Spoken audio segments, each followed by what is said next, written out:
Saya Raudatul Mahmudah dengan NIM 2015-2024 kelas BKI 3A. Dosen pengampu Ibu Imalatul Khairat MPD. Baiklah, di sini saya akan mempersembahkan sebuah video konseling individual yang berjudul tentang broken home. Selamat menyaksikan.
Bagaimana Mbak perjalanannya, lancar? Alhamdulillah lancar, Mbak.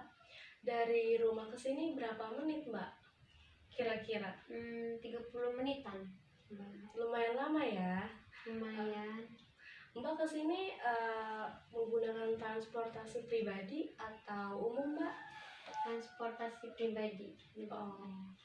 Kesininya sama teman atau sendiri aja? Sendiri, Mbak. Sendiri ya. Mungkin Mbak haus ya di perjalanan. Iya. Saya ambil minum dulu ya Mbak. Iya. Silakan Mbak diminum dulu biar lebih rileks. Saya minum, Mbak. Iya. Terima kasih. Iya. Mbak sekarang kerja atau kuliah ya Mbak? Kuliah, Mbak. Oh bagus ya Mbak ya, kuliah. Oh iya, Mbak Putri ngomong-ngomong tahu dari mana ya Mbak? Nah apa sih saya ini? Karena saya pernah kayak curhat-curhat gitu sama teman saya. Kayaknya aja kalau belum nemuin solusinya ke Mbak aja. Oh begitu ya Mbak. Iya. Terus teman Mbak itu langsung merekomendasikannya apa cerita tentang saya dulu ataukah langsung ngasih nomor WA saya ke Mbak? Cerita dulu sih kayak kamu punya masalah. Coba aja kalau belum menemu solusi ke Mbak ini aja gitu. Terus langsung dikasih nomornya, ini nomornya, coba aja dicat. Oh gitu ya Mbak. Terus saya ngehubungin Mbak kan. Sebelumnya Mbak pernah konseling atau belum? Belum pernah. Belum. Sebelumnya nama lengkap Mbak siapa ya? Nama saya Putri. Berasal dari mana Mbak?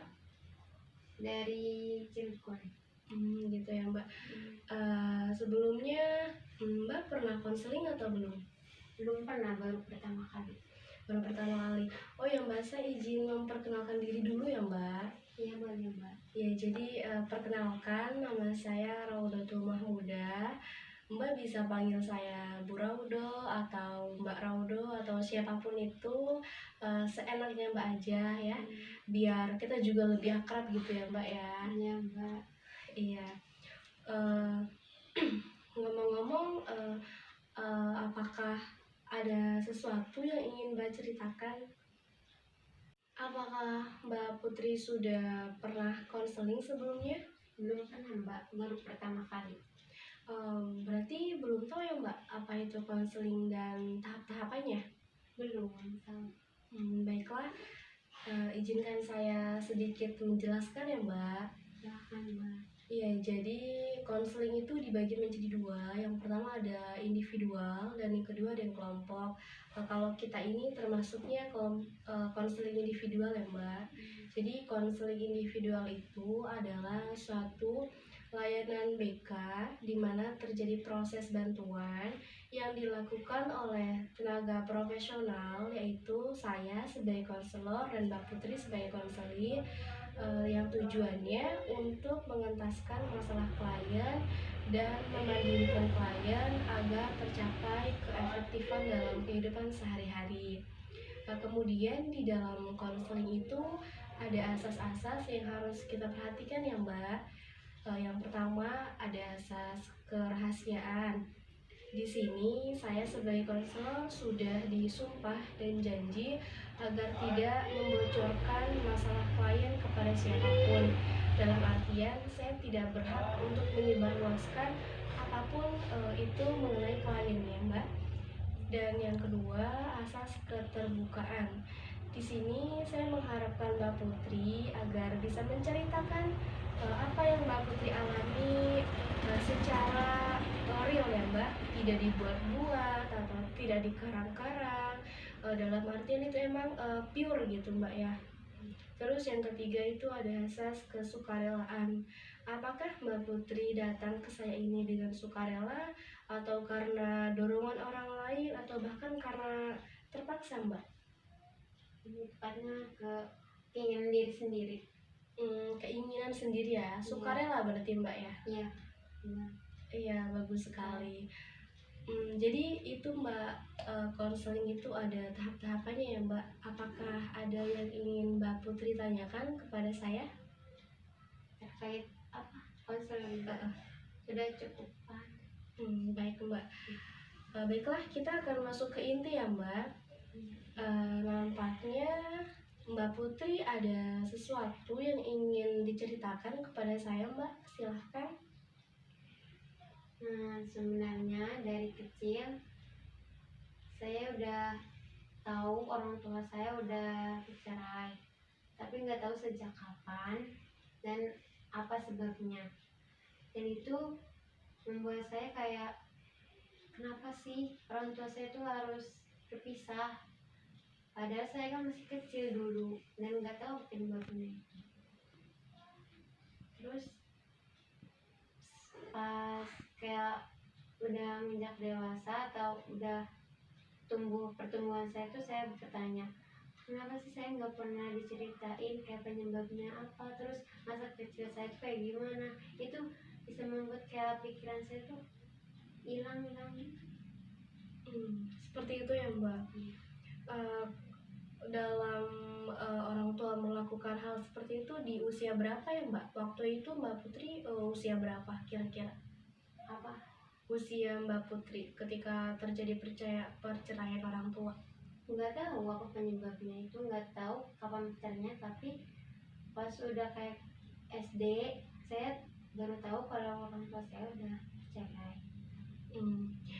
Sebelumnya apakah di rumah Mbak Putri itu sering terjadi konflik yang besar, ataukah memang kelihatannya baik-baik saja atau bagaimana Mbak? Kelihatannya baik-baik saja tepatnya.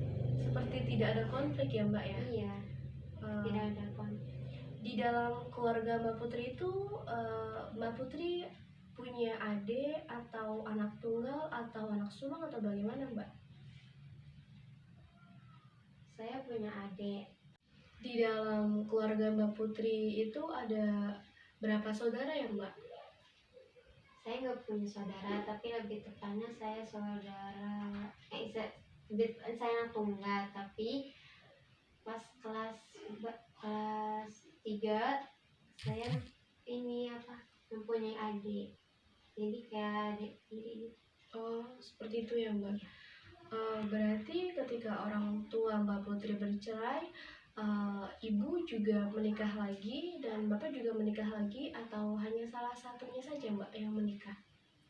Pas waktu itu saya hanya tahu ibu doang yang menikah duluan. saya nggak tahu kabar orang tua saya kayak gimana yang bapak saya itu, karena nggak pernah ketemu udah lama. Berarti Mbak Putri tidak paham ya dan belum mengerti seperti itu ya Mbak. Kejadian yang Mbak Putri itu alami itu bisa disebutkan broken home gitu ya Mbak ya. Ya saya belum tahu kalau itu kayak termasuk broken, kayak makanya ini masalah sepele kayaknya gitu, tapi terus kepikiran dan membuat kayak cemas gitu, khawatir kayaknya gimana ya. Kemudian Mbak, ketika orang tua di keluarga Mbak Putri kan baik-baik saja ya Mbak. Mungkin ketika Mbak Putri keluar pergi main ataupun Mbak Putri tidur, apakah sering mendengarkan perkataan yang keras ataupun bahkan kayak teriakan gitu kayak orang ribut, atau memang jarang sekali Mbak? Jarang sekali, lebih tepatnya ke sayanya gitu. Kalau lagi bertengkar sama ibu saya kayak menyalahin, ih gara-gara ibu nih saya kayak gini gitu. Berarti Mbak itu condong menyalahkan ibu ya Mbak ya? Iya.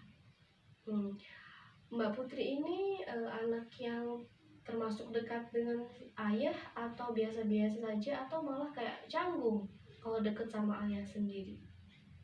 Canggung kedua orang tua saya. Dua-duanya? Nggak dekat sama orang, nggak dekat sama ibunya, nggak dekat sama bapak. Jadi kayak lebih menyendiri gitu.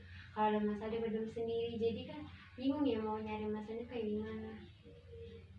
Terus ketika Mbak Putri dilanda suatu permasalahan, misalkan kayak di usia Mbak kan biasanya sering kayak terjadi masalah sama teman gitu ya Mbak ya, ataupun karena sama orang lain gitu. Terus Mbak Putri biasanya cerita ke siapa? Kalau kalau punya masalah sama orang tua, mana cerita ke saudara itu. Kalau masalah sendiri sih lebih tepatnya dipendam sendiri aja, cari solusi sendiri. Gitu ya Mbak. Berarti Mbak Putri ini tipikal orang yang kalau ada masalah itu selagi itu bisa diselesaikan sendiri, tidak merepotkan orang lain ya Mbak ya. Lebih tepatnya gitu. Tapi dipendam sendiri juga kadang stres sendiri lah, kayak nangis sendiri gitu. Kenapa sih kok saya kayak nyalain, ih orang-orang sekitar saya nggak ngerti ya sama saya, padahal saya itu kan ada masalah gitu, butuh teman saya ini kayak gitu, yang lain orang-orang juga sih kayak butuh teman. Terus ketika Mbak Putri sudah mengerti dan paham bahwa orang tua Mbak Putri itu sudah bercerai gitu Mbak ya, secara hukum dan secara agama juga, apakah keduanya masih menanggung kebutuhan Mbak Putri atau bagaimana Mbak? Makanya yang menanggung itu ini, kalau sekarang lebih kepada ibu yang menanggung. Jadi bapak tuh jarang ketemu, udah pas dimintain HP juga kayak banyak alasan. Berarti sekarang Mbak Putri tinggal sama ibu ya Mbak? Iya, tanya ke ibu.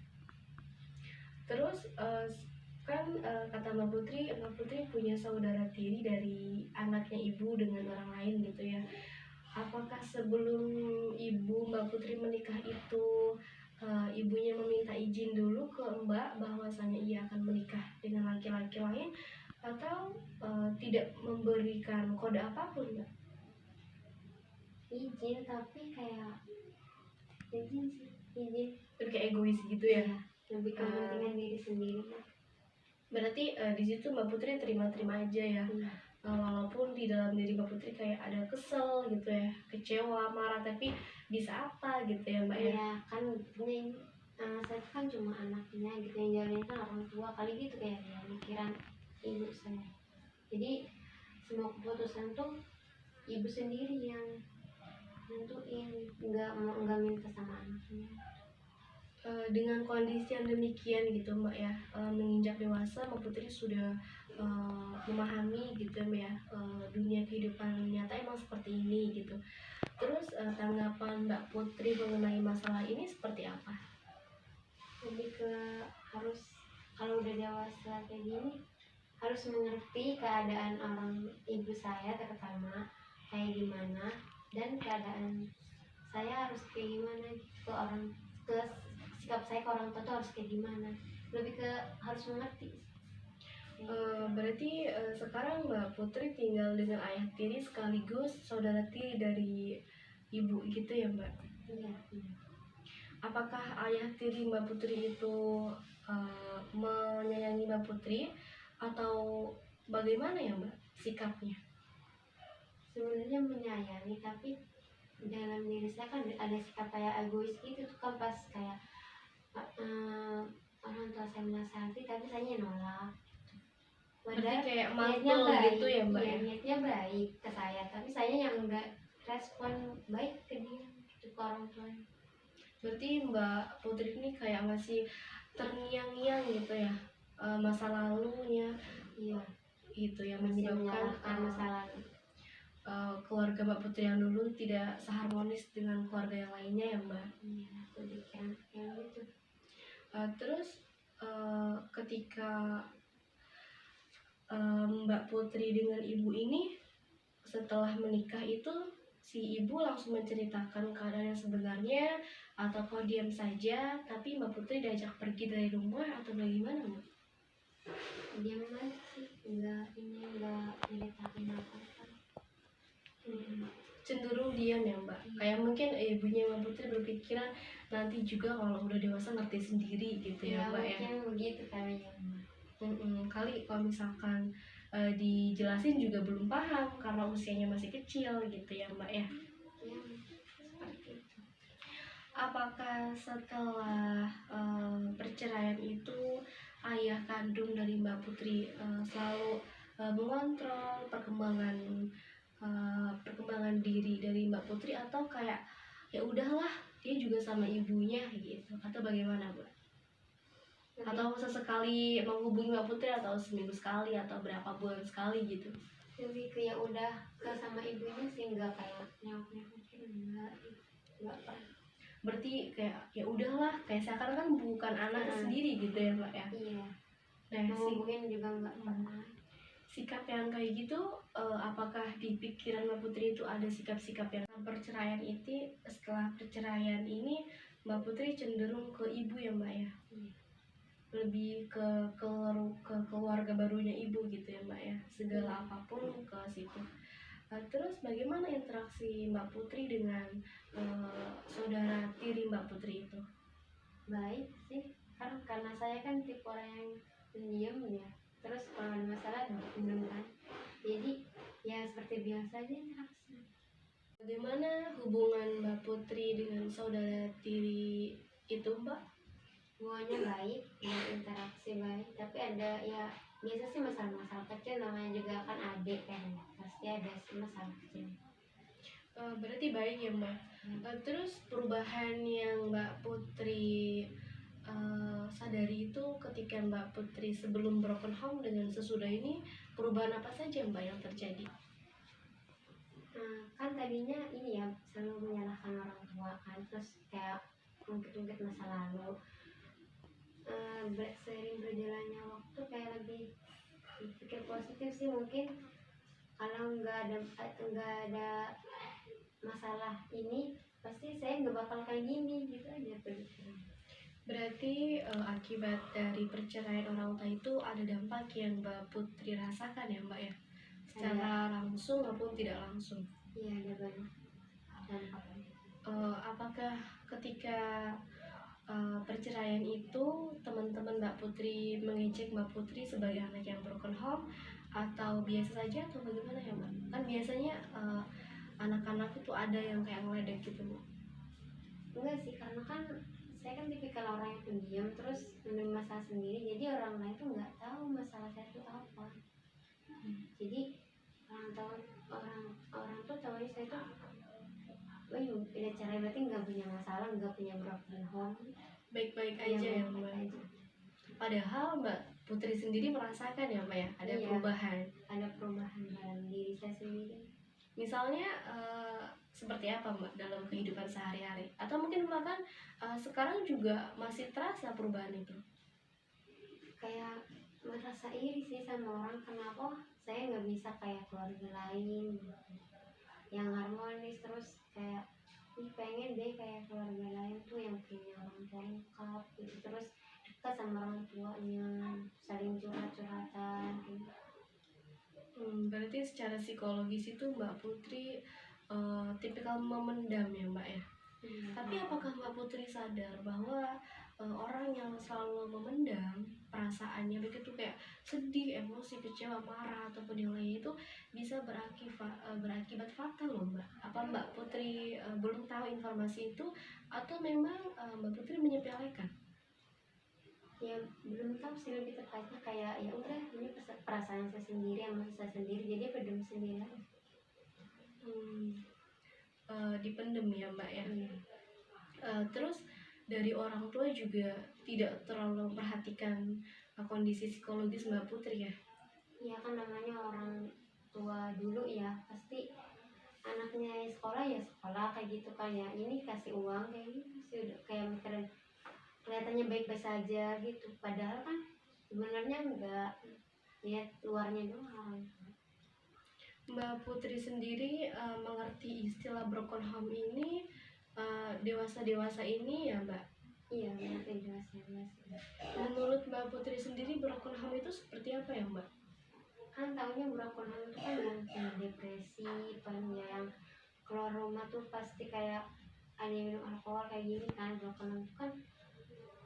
Tapi kak udah dewasa ini udah kayak ngeliat informasi-informasi itu bahwa broken home itu bukan hanya yang minum alkohol doang, tapi ada yang paling bawahnya kan, kayak yang memendam terus stres kayak gitu, stres dalam diri sendiri, menyalahkan diri sendiri gitu. Itu termasuk broken home juga. Iya betul sekali Mbak. Karena broken home itu bukan hanya tentang orang tua yang bercerai terus anaknya jadi korban, terus sebenarnya broken home itu ada beberapa kriteria yang masuk ya Mbak. Misalkan orang tua tidak bercerai namun hubungan mereka tidak baik, itu juga termasuk broken home Mbak. Terus yang kedua, orang tua salah satu ayah atau ibu meninggal duluan. Terus si anak ini kayak misalkan deket banget sama yang meninggal itu, misalkan ibunya. Nah itu juga bisa membuat mentalnya dia broken home gitu ya Mbak. Jadi tapi kebanyakan di Indonesia ini diidentikan kasus broken home itu terjadi ketika orang tuanya bercerai ya Mbak ya. Kemudian berarti dampak sudah ya Mbak. Dewasa ini Mbak Putri berarti menjadi pribadi yang bertanggung jawab terhadap diri sendiri Mbak. Iya sudah, ya menjadi pribadi yang bertanggung jawab kepada diri sendiri ya. Tidak Mencoba sih, berusaha. Tidak bergantung kepada orang lain. Enggak, saya pikirannya karena saya kan yang membawa diri saya itu sendiri, jadi enggak terlalu berharap lebih sama orang lain, takut kecewa juga. Mbak Putri sendiri menangani kayak sikap kecewa, marah gitu Mbak ya, kesel sama orang itu bener-bener diem, sama sekali nggak berkata apapun gitu. Ya misalkan kan ada tipikal orang yang kalau masalah sedikit nangis, atau enggak dia ngurung diri di kamar, atau enggak dia nggak mau makan gitu Mbak. Mbak Putri kayak gimana? Lebih ke diem terus ngurungin diri di kamar ya. Ya kalau di kamar mah ya ngapain, jadi nangis lah. Terus ini sih kalau lebih tenang tuh kayak coret-coret gitu tuh, coret-coret buku itu tuh kayak lebih tenang aja Gitu ya Mbak. Terus menurut Mbak Putri sendiri, perubahan ibu Mbak Putri itu sebelum dan sesudah broken home ini seperti apa Mbak? Perubahan yang benar-benar signifikan dan terlihat jelas di kehidupan. kalau ke ibu ya, ibu sama saya tuh sama-sama pendiam, jadi nggak saling curhat-curhatan gitu, lebih ke sama-sama diem itu aja. Kalau punya masalah dia lebih ke saya yang harus mengerti ibu saya tuh kayak gimana, kalau lagi marah saya tuh harus kayak gimana Gitu ya Mbak. Terus apakah setelah Mbak Putri ikut di keluarga ibu yang baru dengan suami yang baru, apakah Mbak Putri pernah di suatu momen itu mengalami konflik dengan ayah tiri Mbak Putri? Atau memang belum sama sekali? Atau jarang-jarang Mbak? pernah ada konflik kayak kan kan saya orangnya pendiam, terus kalau mau minta-minta tuh kan lebih nggak enakan ya, namanya juga orang lain. Jadi kayak ini lebih ke sendiri gimana ya, tapi dipendemin gitu, mau minta tapi nggak enakan kayak gimana sih. Terus mintanya ke ibu gitu, ibunya bilang ke ayah kan, terus ayahnya tersinggung, kenapa sih nggak ngomong langsung gitu, padahal kan saya ini ayah kamu gitu, kata ayah sih. Sebetulnya itu hal yang wajar ya Mbak ya, soalnya kan dia bukan ayah pribadi, jadi walaupun dia menganggap kita sebagai seorang anak gitu, tapi dari diri kita tuh memang harus bisa menyesuaikan atau beradaptasi dengan lingkungan yang baru. Dan itu pun menurut saya bukan hal yang mudah, karena kan pribadi orang berbeda-beda, apalagi Mbak Putri sendiri memiliki background ataupun latar belakang dari orang tua yang broken home seperti itu ya Mbak ya. Ya mungkin Mbak Putri harus bisa menerima keadaan, terus harus berani berbicara yang baik-baik dengan ayah agar rasa kasih sayang itu bisa terjalin dengan sendirinya ya Mbak ya. Harus benar sih, harus menyampaikan apa keinginan saya.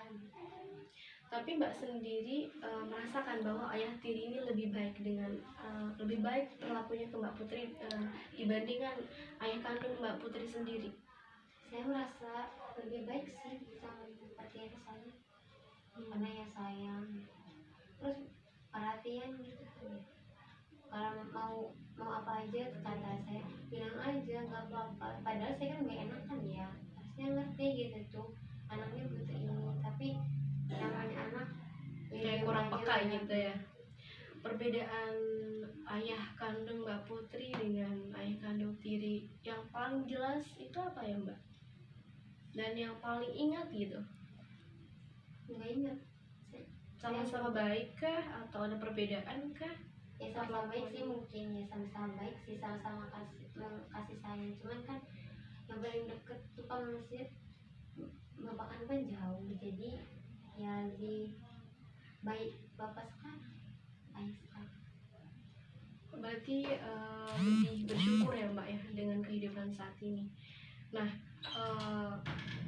kalau boleh saya tahu pekerjaan ayah tiri Mbak ini ada di luar kota atau di tempat Mbak Putri sendiri, kayak misalkan pulang pergi gitu Mbak? Pulang pergi, temannya pulang pergi, Berarti jadi nggak jauh kan sama kalau Mbak adanya juga bareng serumah. bareng sama. Berarti keluarga yang sekarang dibanding keluarga yang dulu dengan ayah kandung Mbak Putri itu kayak kurang harmonis gitu ya Mbak ya? Iya. Apakah pokoknya kejadian masalahnya.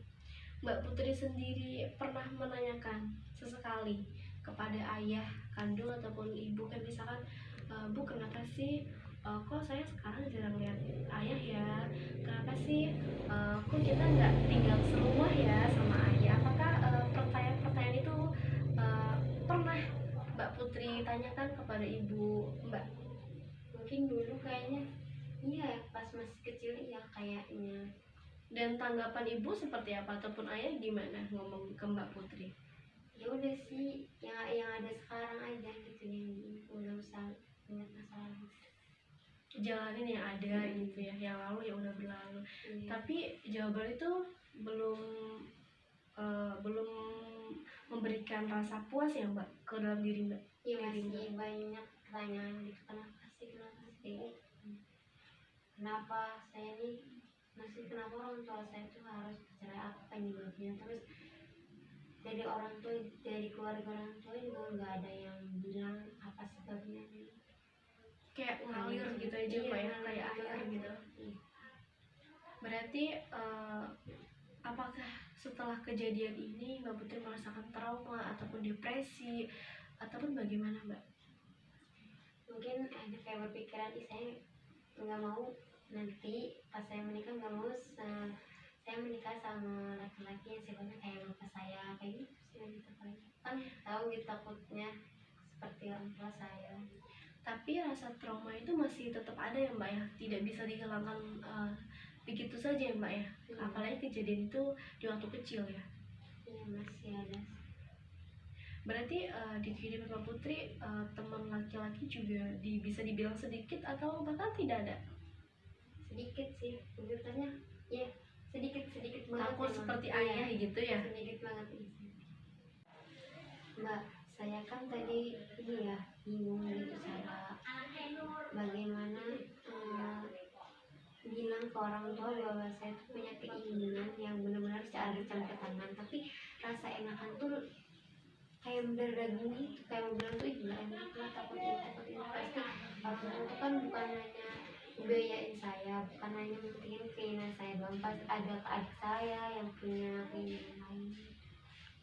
Berarti permasalahan yang sampai saat ini belum terselesaikan gitu ya Mbak ya, bisa dibilang. Jadi menurut saya sesuatu hal yang bisa Mbak Putri lakukan yang pertama harus bisa menerima keadaan ya Mbak ya.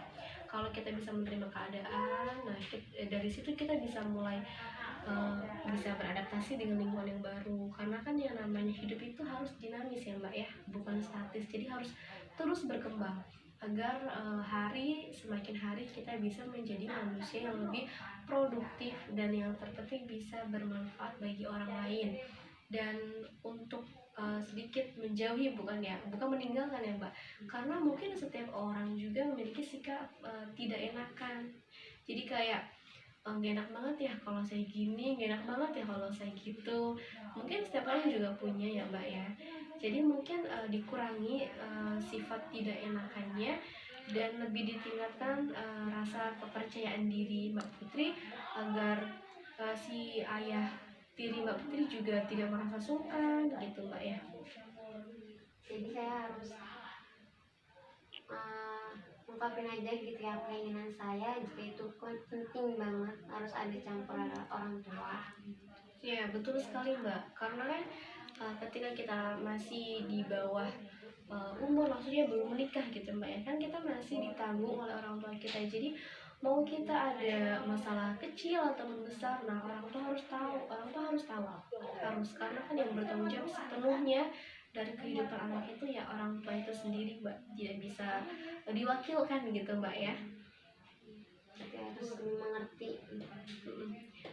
Terus dari pertanyaan saya tadi, apakah tadi Mbak mengatakan Mbak trauma gitu ya, Mbak pernah mengalami rasa trauma, depresi, apakah rasa itu masih melekat di dalam diri Mbak? Udah menginjak udah beberapa hari ini, kayaknya perasaan trauma itu kayak udah hilang, itu kayak udah ngalir aja, hidup ini kan harus diterima. Lebih kalau ke orang tua lebih kayak saling mengerti gitu. Berarti tidak dipermasalahkan Mbak ya? Sekarang udah enggak.